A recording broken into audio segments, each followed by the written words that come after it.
Hey guys, welcome to the Massive Iron Channel. I'm Steve Shaw. In this video, we're going to look at the 7 major big back rules and ask the question, do they hold up?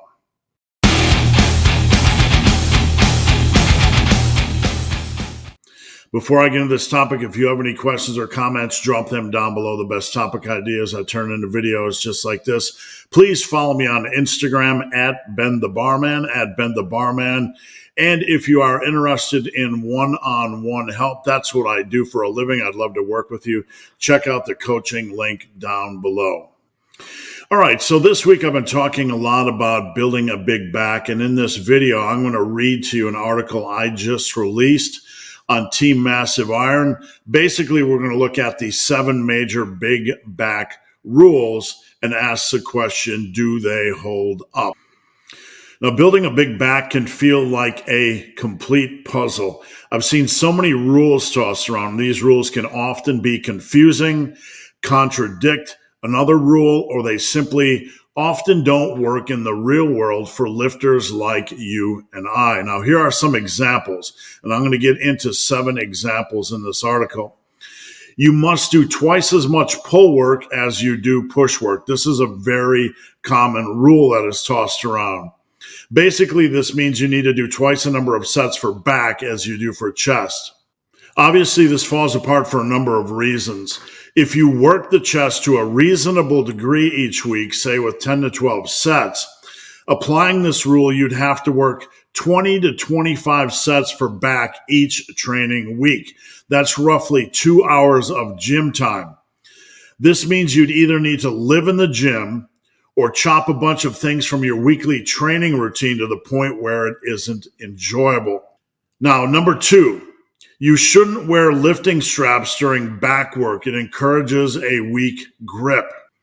If you follow this rule, your back development will be limited by your grip. Does this make any sense? Are you trying to become the world's strongest gripper, or are you trying to build a big back? Never let a weak body part slow the development of a bigger body part. Does this make sense to you? If your grip is subpar, work your back and then work your grip later in the workout or training week. I don't know about you, but when it comes to moving around heavy weight during back training, I dislike worrying about my grip. It's distracting. It takes me away from focusing on working my back. Instead of trying to connect with the back feel as I drive my elbows to move the weight, I'm laser focused on my weakening or slipping grip. I think we've all been here when we're doing heavy dumbbell rows. You start to worry more about your grip than you do your back feel. It just becomes your center of focus. You can't escape that feeling that your grip is giving way. Now, number 3, the deadlift isn't a back exercise. This is another prominent back building statement, and it can be very confusing. The deadlift is an everything exercise. It's an incredible compound movement that calls into play many muscle groups. With that said, it's not simply a standing leg press. While your quads are certainly working during a deadlift, the deadlift is not primarily a leg builder. More than any other area, deadlifts tax the upper back and yoke. The very act of pulling a heavy barbell off the ground and holding it into place while you drive your head up towards lockout places an incredible amount of stress on your traps, lats, and muscle groups of the upper back. The deadlift is a wonderful back builder. I've met many experienced lifters during my years that have echoed this same sentiment. Unfortunately, many lifters want to turn every topic in the training world into some black or white scenario. Just because a deadlift works the back doesn't mean it's not working other areas of the body. It's not an either or situation. It's a both situation, but it's a situation where we know for certain that the deadlift is going to help you build a much bigger back. All right, number 4, this is a popular one. You must do pull-ups or else you'll never build a big back, right? We've all heard kind of this or a sentiment along these lines. This is simply untrue. During my time in coaching, I quickly came to realize that the majority of lifters struggle with pull-ups, meaning anything beyond 3 to 5 reps seemed like a dream. Now, I'm not trying to discourage you from working on your pull-ups. Far from it. With that said, we have to ground our back training in the real world and not in a fantasy world. Making up arbitrary rules like this does nothing but discourage lifters from training hard on other lifts. It's also narrow-sighted and idiotic. I would argue that there are more quality back exercises than there are quality lifts for any other major body part. T-bar rows, barbell rows, Yates rows, seated cable rows, chest supported rows, dumbbell rows, Meadows rows, inverted rows, seal rows, machine rows, lat pull downs, dumbbell pullovers, and pullover machine. You get the picture. With all of these available back building tools, do you really feel the world is going to end if you can't or don't do pull-ups?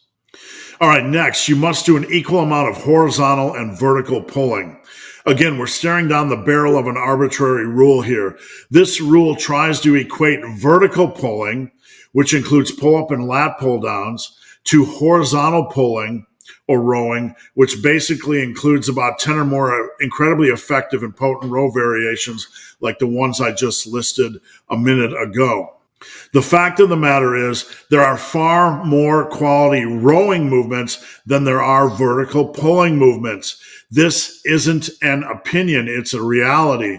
But somehow in our small insect brains, we want everything to be nice and tidy, meaning a 50-50 ratio of vertical to horizontal pulling.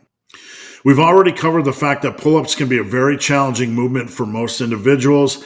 Again, this is not a reason to avoid them, but you certainly don't need to do them to build a big back. The other major vertical pulling movement is the lat pull down. Now, this is a fine exercise, but the fact of the matter is this. After a couple years of hard training, progression will slow dramatically on this movement, and you'll pretty much reach a soft cap on weight additions. Anyone that's done the lat pull down for a long period of time has seen this. You're progressing, and then you kind of hit a soft wall. And because of the machine or the leverages or on the cable, you simply can't advance very rapidly at all, if at all. So with lat pull downs not having the best progressive overload profile, and with pull-ups being a struggle bus exercise for many, this leaves us with horizontal pulling and rowing to fill in the gaps. If we want to build the most potent, brutal, and impactful back-building workout, we must use the exercises that are challenging us, even if they don't fit some arbitrary 50-50 ratio. In fact, I want to encourage you to set the whole 50-50 ratio aside and forget you ever heard it. Do your pull-ups if you like them. Hit your lat pull-downs knowing that if you're training hard, they will eventually slow pretty dramatically, and fill in the rest of your time in the gym with challenging rowing exercises. All right, next point. Exercises are either back width or back thickness. This is a super common rule. Now, this is a very confusing principle that does a good job of positioning each back exercise as either being capable of only one outcome. Like somehow a barbell row can only create back thickness and not back width. Do you see what's happening here? We're trying to turn compound movements into isolation movements, framing them as having only one area of focus. If you're crushing heavy weight on your barbell and dumbbell rows, you are going to work your lats to a degree. This isn't something we need to argue about, meaning going to war over the question, just what specific impact do rows have on lats? They have some, and it's not zero. So it's not just back width and back thickness. There are degrees or layers to this. There is depth to this discussion. Now, we're not trying to create some scientific formula here. We're trying to build a bigger and stronger back. In the massive iron world, we would use a very simple principle. Focus on attacking a muscle group with a quality, impactful variety of movements. Basically, bring your biggest guns to battle and go to war.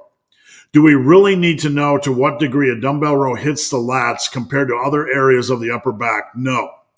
But we certainly can't act like a dumbbell row is only an isolation exercise that creates back thickness and doesn't create or doesn't contribute to back width. In the bodybuilding world, though, exercises are framed as back width exercises or back thickness exercises. This is certainly an okay tool, an okay way of looking at things if you look back from a broader perspective and understand there is nuance. Just understand that back development is far more complex than this. Also understand it's nothing you really need to be concerned about as long as you have a quality selection of exercises that involve whatever vertical pulling and horizontal rowing movements you feel work best for you. For you, I stress that a second time.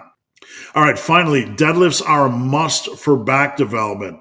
Deadlifts are optional for a big back. There are some voices out there that kind of go the opposite way. You either have the opinion that deadlifts aren't a back exercise or that deadlifts are a must for back development. I'm going to tell you that they are not needed for back development, but they are a quality back developer. This is not a popular statement on the internet, but it is true. When it comes to form, the deadlift is very nuanced and can take years to master. During this time, if you attack the deadlift too aggressively, you'll likely experience a lot of lower back discomfort. These lower back issues might even keep you out of the gym. If an exercise is keeping you out of the gym, you really have to do some self-reflection and ask yourself if it is worth it at this point in time. In the modern muscle building world, deadlifts can be pushed very aggressively. Understand that this can be a huge mistake for many lifters. Now, I'm not telling you to avoid the deadlift. It certainly is a great back developer. Just understand that you need to give the deadlift time. You need to give yourself time to work on form while not aggressively attacking progressive overload. If your lower back feels good, then slowly add weight. But if you aggressively add weight before you understand proper form, it will result in a lot of unwanted lower back stress. I've worked with enough clients to know that for some lifters, the time involved in learning the deadlift form is simply not worth it. I only mention this because I want you to understand that if this is you, it's okay to set the deadlift aside. You can still build a big back without it. There are too many big gun back exercises available for this to not be the case. Now, finally, I'm going to end this video with some take-home tips for back development. First, make a list of impactful back exercises that you enjoy and that fit your available equipment. This is the starting point. This is your list, which back exercises you want to use. Perform deadlifts and pull-ups if you like them. I don't perform pull-ups. I don't like them. I perform deadlifts. I like them. Because there are so many big back exercises, you can use these or set them aside if you want. Now, set aside any back exercises that tear up your lower back. If something is tearing up your lower back right now, like deadlifts, like dumbbell rows, like barbell rows, set it aside. Maybe come back to it later when your lower back is a little bit stronger. Now, don't waste much time thinking about back width and back thickness exercises. This is just way too much energy expenditure. Get a good quality selection of back exercises. You'll be fine. Use lifting straps or VersaGrip Pros. They will help your back training and help you to avoid elbow tendonitis, which is an overuse injury generally driven by all the grip work we do on back day. Most experienced lifters I know have a degree of elbow tendonitis. It is from overuse injury from gripping. Use grips or VersaGrip Pros on your back work. Finally, focus on about 10 to 12 sets for back each week and about 12 to 15 if you deadlift. We're going to add in that extra exercise because the deadlift is a unicorn exercise, meaning it targets more than just the back. But if you deadlift, about 12 to 15 sets for back, including the deadlift. This is not meant to be a rule, but rather a good, balanced starting point. So let me know what you guys think. You can drop a comment down below. Please follow me on Instagram at Ben the Barman, or if you need help, you can go to Instagram at Ben the Barman and slide into my DM. I answer every question. So guys, thanks for watching. Have a great day.